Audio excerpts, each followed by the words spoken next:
Even legends have their regrets. And for Paul McCartney, one of the most celebrated musicians in history, that truth is surprisingly candid. At 81, McCartney finally opened up about the Beatles songs he simply couldn't stand recording, a revelation that has left fans astonished. For decades, the Beatles created music that changed the world. Yet behind the magic lay moments of frustration, boredom, and creative tension that only the band members truly understood.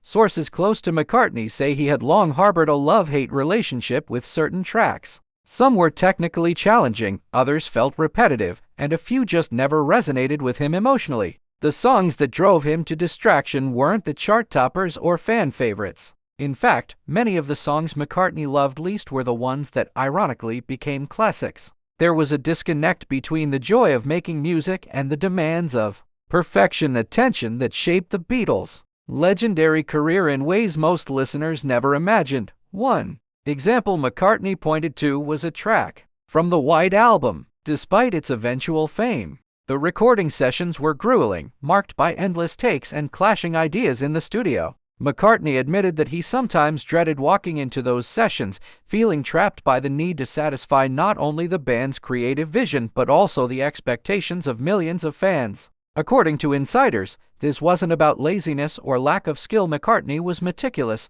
a perfectionist who knew exactly how he wanted a song to sound. But when the process became overly repetitive or contentious, even a genius like McCartney found it exhausting. Other songs, McCartney revealed, were hard for emotional reasons. Certain lyrics or melodies reminded him of personal struggles, and revisiting them over and over in the studio dredged up feelings he wasn't always ready to confront. Recording, for McCartney, was not just about music, it was about reliving moments of life, some joyful, some painful. The emotional weight of certain tracks made them especially hard to endure, no matter how iconic they eventually became. McCartney's honesty also sheds light on the Beatles' internal dynamics. While John Lennon and George Harrison often pushed the band toward experimentation, McCartney sometimes resisted tracks that felt forced or creatively draining. Paul's confessions reveal the human side of the Beatles, the part that didn't make it onto the album covers, the part that fans rarely saw. The songs he struggled with highlight the tension between artistic ambition and personal fulfillment, a tension that ultimately helped shape the Beatles' most innovative work.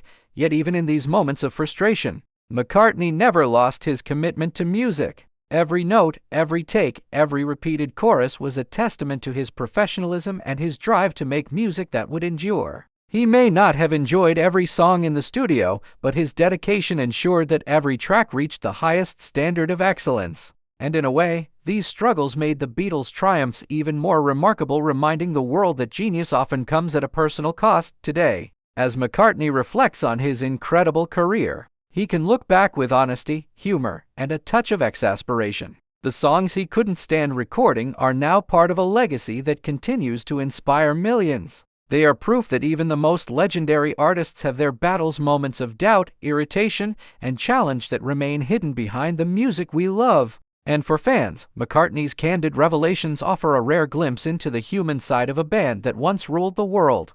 Please don't forget to subscribe and hit the bell icon.